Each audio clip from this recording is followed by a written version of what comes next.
Bismillah, di meja saya udah ada sekotak Galaxy S25 FE ya kalau bahasa Inggrisnya, S25 FE Fan Edition. Ini versi lebih terjangkaunya dari Galaxy S25, S25 Plus, S25 Edge, dan S25 Ultra ya. Kalau kamu cari di marketplace bisa dapat di kepala 8 jutaan, mulai yang 128 GB, 9 jutaan, yang 256, dan yang 512 nambah juta lagi ya, 10 jutaan ya. Ini saya akan box yang warna putih, 8256 GB, dan plastiknya kita buka dulu ya. Pilnya tinggal disobek aja, memastikan segelnya aman. Dan ya, ketika dibuka, boxnya seperti ini, ada partisi di bagian atas, di bawah smartphone-nya langsung. Kita bisa lihat, yes, untuk frame kameranya masih 3 lingkaran bundar, belum digabung dengan frame berbentuk lonjong ya, kayak di Galaxy A series yang terbaru, seri A. Kemudian di dalam partisi ini harusnya standar sih. Apa yang didapat, kabel data dan kabel chargingnya hitam saja sekarang, meskipun smartphone-nya putih. Type-C to Type-C. Kemarin waktu unbox yang Tab A11 malah putih ya, padahal si tabnya grey. Kemudian dapat Quick Start Guide, dan juga di dalamnya ada form garansi serta daftar service center-nya. Oke, betul. Di sini ya, SIM ejectornya. Seperti ini, ejector buat smartphone beda ya dengan ejector buat tablet kemarin. Dan sudah, isinya di dalam penjualan seperti itu. Kalau kamu mau dapat chargernya, kamu tanya ke sellernya ya, dapat charger atau tidak. Kemudian kita kelupas langsung bagian pelindung layarnya. Saya biasanya kalau beli Samsung, beli tempered glass-nya iBuyWine ya, eBuyWin. 99 ribuan atau 100 ribu dapat 2. Oke, kita lihat seperti ini. Desain dari frame metalnya. Di bagian depan lurus sekali. Sementara bagian yang menyambung ke back cover masih ada lekukan sedikit ya. Ini bagus untuk ergonomisnya, tapi nanti kalau udah pakai case sih udah nggak kerasa lagi. Saya mau ukur ketebalannya aja sekarang. 7,21 mm, 7,19 mm paling tipis ya. Kalau dengan kamera bumpnya yang paling tebal, masih di bawah 1 cm nih, 9,76 mm. Mantap.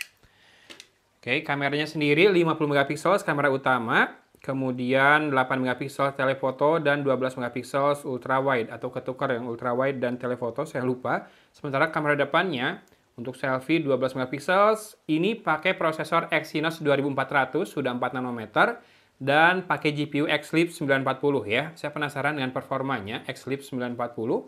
Di sisi atas ada 2 lubang mikrofon, kemudian garis antena. Di sisi kanan ada 1 garis antena dan tombol volume rocker serta tombol powernya. Kerasa sih ini desainnya dibanding S24 FE dan S23 FE ke belakang, ini lebih mirip sama yang S25 reguler gitu, makin mirip dengan yang versi reguler ya, meskipun ini versi FE-nya. Di sisi kiri ada 2 garis antena ya, saya belum sebutkan. Sisi bawah ada 2 garis antena yang mengapit SIM tray-nya, mikrofon, port Type-C, dan speaker grill yang berupa garis lurus saja seperti itu.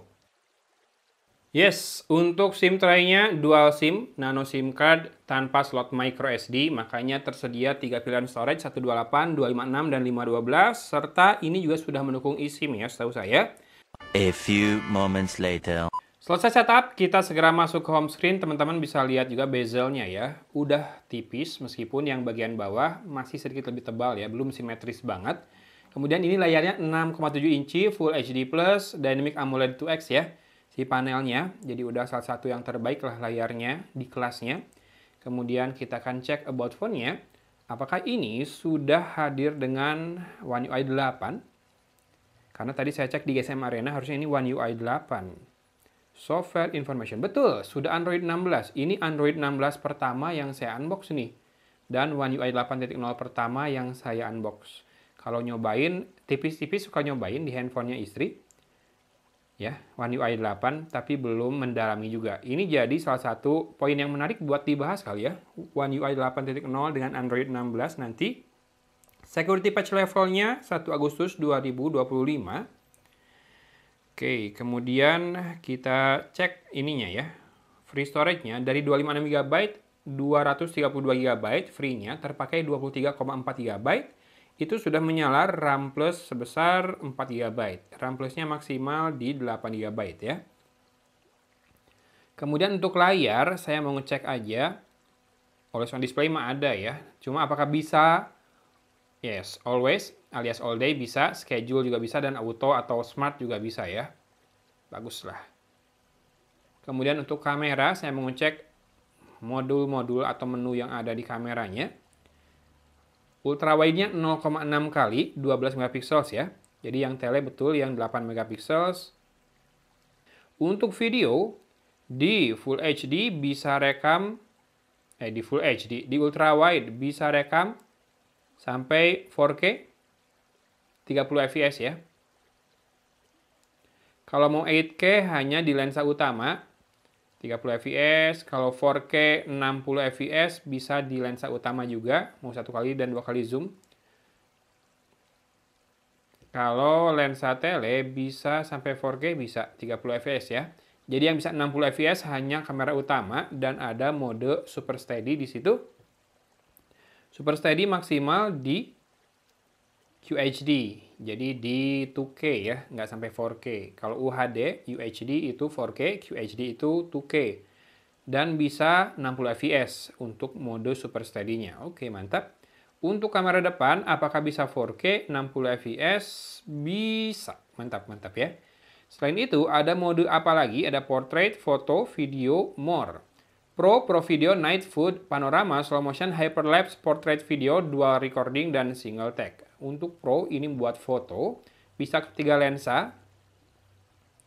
Kemudian kita cek ISO-nya dari 50 sampai dengan 3200, lumayan lega ya. Shutter speed dari 1/12.000 sampai dengan 30 detik. Bisa pilih juga fokusnya, multi, manual, atau center.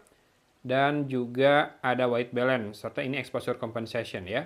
Ultra wide, oke. Ultra wide tidak bisa pilih fokus, berarti fokusnya fix ya, lensa ultra wide-nya.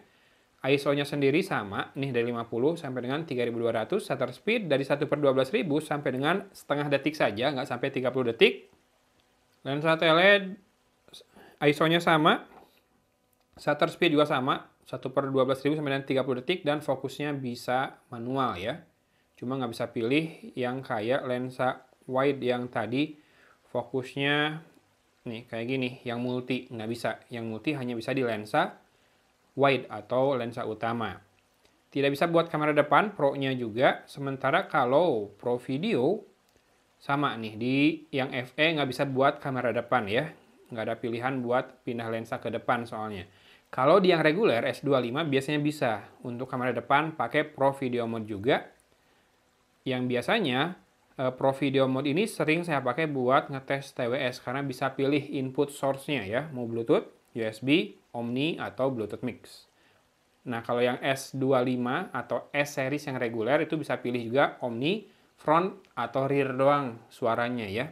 Jadi kalau Omni kan ngambil depan belakang, kalau front cuma suara depan, suara kita doang. Kalau rear malah suara yang direkam di belakang ya. Itu bedanya Pro Video Mode di S-Series yang biasa, reguler, atau yang Plus, yang Ultra, dengan yang ada FE-nya, Fan Edition ini. Tapi memang Fan Edition ini, kalau kamu sabar nunggu, biasanya harganya turun cukup banyak, termasuk dengan berbagai promo marketplace ya, sehingga harganya hampir berdekatan dengan seri A paling atas, mid-range-nya Samsung. Kalau udah segitu, udah enak buat dihajar biasanya. Saya mau coba dulu smartphone-nya sambil nunggu mungkin saya beli casing dan tempered glass-nya dulu. I buy wine, mau saya order segera. Kalau casing masih saya bingung mau casing apa. Nanti saya infoin deh di IG atau di sosmed lain ya. Saya jadinya beli casing apa, siapa tuh teman-teman ada yang tertarik juga. Kalau nggak, boleh cek produk yang saya munculkan untuk alternatif casing dan screen protector buat smartphone ini. Selain juga link pembelian termurah untuk Galaxy S25 FE. Unboxingnya sampai sini dulu, hatur nuhun sudah menyimak. Teman-teman boleh yang tertarik cek juga link di deskripsi. Dari Kota Cimahi, Agon pamit undur diri. Wassalamualaikum warahmatullahi wabarakatuh.